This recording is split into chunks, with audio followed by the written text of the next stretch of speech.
The McConnell Foundation is a private, independent foundation. We're headquartered in Redding, California, and we fund in 5 Northern California counties and the countries of Nepal and Laos. We have a rich history of being involved in community projects, healthcare, social services, the environment, community vitality. Originally, we were a thing funder. 3 of our directors were in their 80s out of 5, and they didn't have a lot of time left, and they wanted to see tangible results. Mrs. McConnell used to say, I don't want to fund seedlings, I want to fund redwoods, because I'm not going to be around to see them grow. And so in our early grant making, we did a lot of tangible things, 1 check, status report, and basically the grant was done. And then that evolved. We really started to see a change after about 5 years of grant making when we moved into our first multi-year program. From there, we have evolved to more multi-year programs and even setting long-term goals, long-term budgets, and looking more toward the future in our thought process. We were in Washington, D.C. at a Council on Foundations annual meeting, and the chairman of the World Bank gave this impassioned speech at lunch saying, if your foundation is capable of funding internationally, you should do it, even if it's a small amount, because the money goes so far. And so we came home and said, well, we could do this. And so we started looking around and to see where and what we should be doing internationally. Lee, our president and CEO, went on a trekking trip to Nepal, and that's really what changed things for the McConnell Foundation. So we sent our program director over to Nepal. She spent 2 or 3 trips over there talking to people and getting familiar with it, and then finally came back and made some recommendations. The needs were so great in Nepal when we started there that that was an easy check in the box, because the needs were so great it was almost a little daunting. Where do we start? And how can we make an impact? We were setting aside $400,000 a year. So at that point in time, $400,000 is a fair amount of money, but we knew we weren't going to change the world overnight with $400,000. So we didn't see that our role was to really piggyback on any of the work that the major international INGOs were doing. That work was too much for us to start with. The little projects teach us a lot about the daily living and the daily flow and the daily needs and the hierarchy of needs. And they help us to be mindful of the people we want to serve when we start moving into some of the bigger, loftier, more global thinking, such as democracy and peace and civility. So for us, it's always been an effective place to start. And in all of our programs, we've started small and grown big, rather than starting high and going low.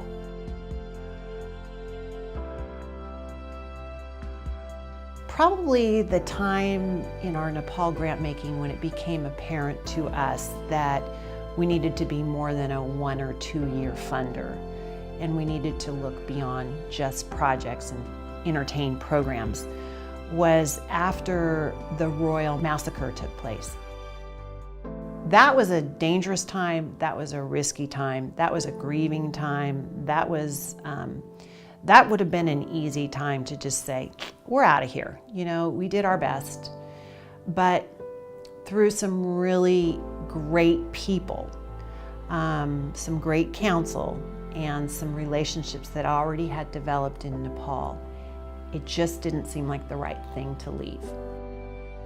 We were fortunate enough to, work with Bill Urey and John Paul Lederach and Peter Burley and some key people in the U.S. who had some international experience on peace and moving into multi-year strategies to bring peace and democracy to places, that we just felt a responsibility to try to make a difference and help Nepal rebuild and build upon this tragedy.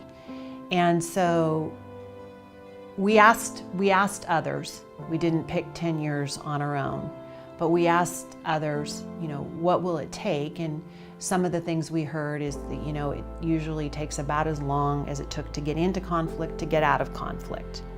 The foundation, when our program director went to Nepal the first couple of trips, she, before we funded anything, came back and said one of the things that she had constantly heard in Nepal were that foundations and other NGOs would come in,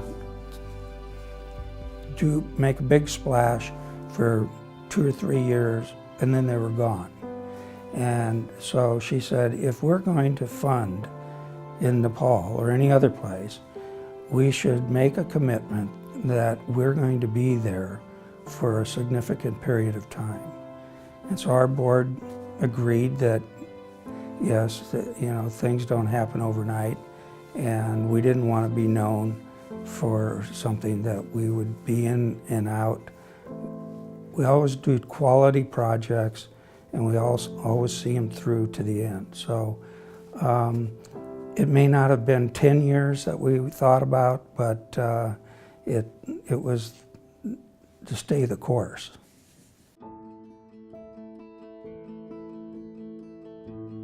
We had a little bit of a learning curve ahead of us. One, we had to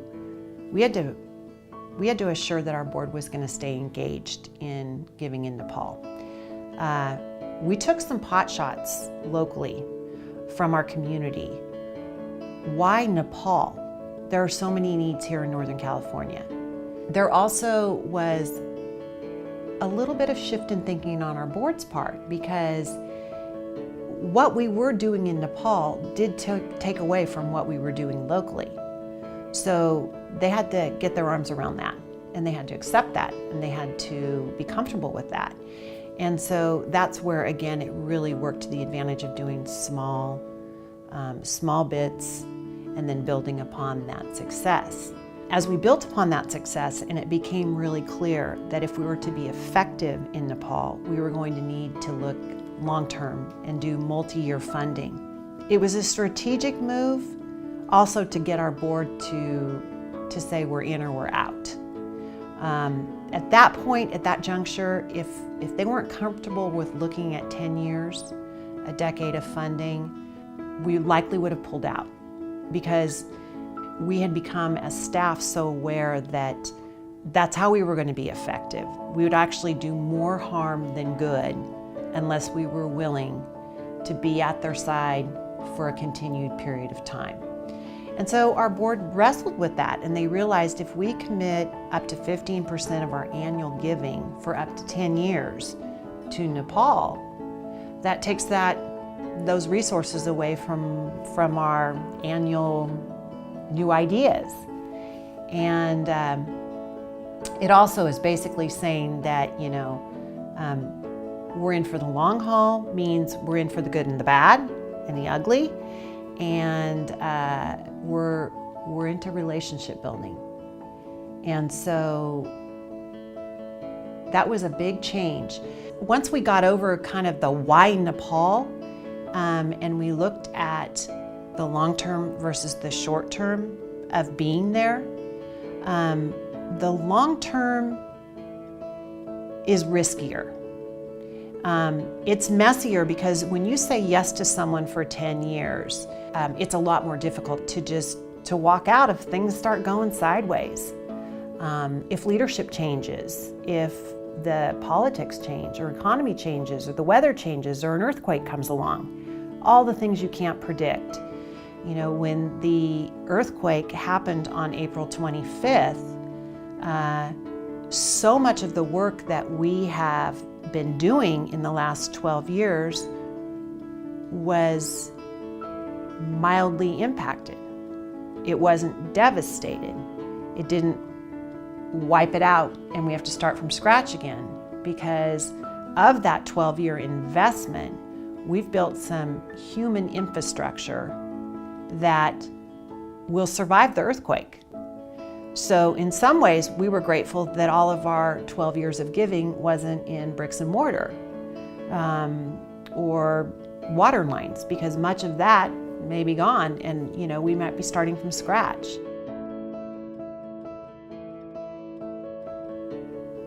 10 years is a pretty reasonable amount of time for someone who's in a leadership position to try to see some change. And we wanted to be very sensitive that we were stepping into another culture. We weren't bringing our ideals to them, we were trying to learn their ideals and help them to implement those ideals. And so the counsel we received from some key Nepali people, as well as from John Paul Lederach, really helped us to see that 10 years was a target we ought to aim for. And so we shot for 10 years. The decision was made to have a steering committee when we moved from being just a simple project-based funder to looking at systemic change. We created a steering committee with the goal of having an inclusive group of stakeholders sitting around the table that could develop trust and represent different sectors and different priorities in Nepal, so that moving forward, as few people as possible could be left behind in the process and more people could be served through the process. So the steering committee was probably one of the single most important things we did to achieve the success that has been achieved to date.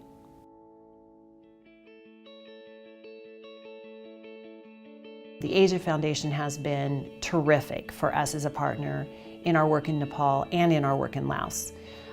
We were drawn to the Asia Foundation because they had been in Asia for many years, and they had a San Francisco office. Also, the Asia Foundation was respected in Nepal, and they were a valued partner, and they had their hands and gently in many Nepali pots. So we felt like they brought this overarching, broad-based understanding of Nepal that would be beneficial to us.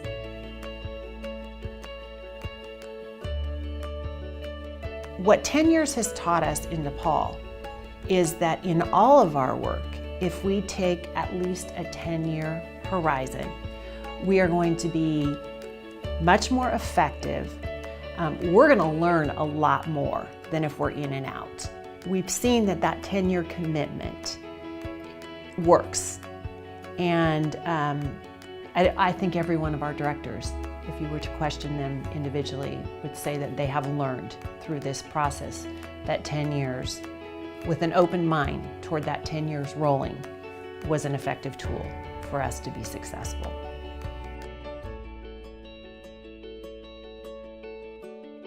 We've learned to get over ourselves and realize this really isn't about us. This is about Nepal, what's best for Nepal. And therefore, we've had to sometimes accept things at face value that we don't control. And we have had to learn to be willing to trust our partners halfway across the world, and to give them autonomy and to give them responsibility. And the very best way we've been able to demonstrate our support for them is not in the financial resources, it's in our belief in them. I've been the president for 25 years and am a firm believer that if you don't fail, you're not taking enough risk. We do take risks. We go into things that may not turn out well, but if they don't, we try to ease out of them at the earliest opportunity and learn from that and move on to something else. But if you don't take risk, you're not doing a good enough job, I don't believe.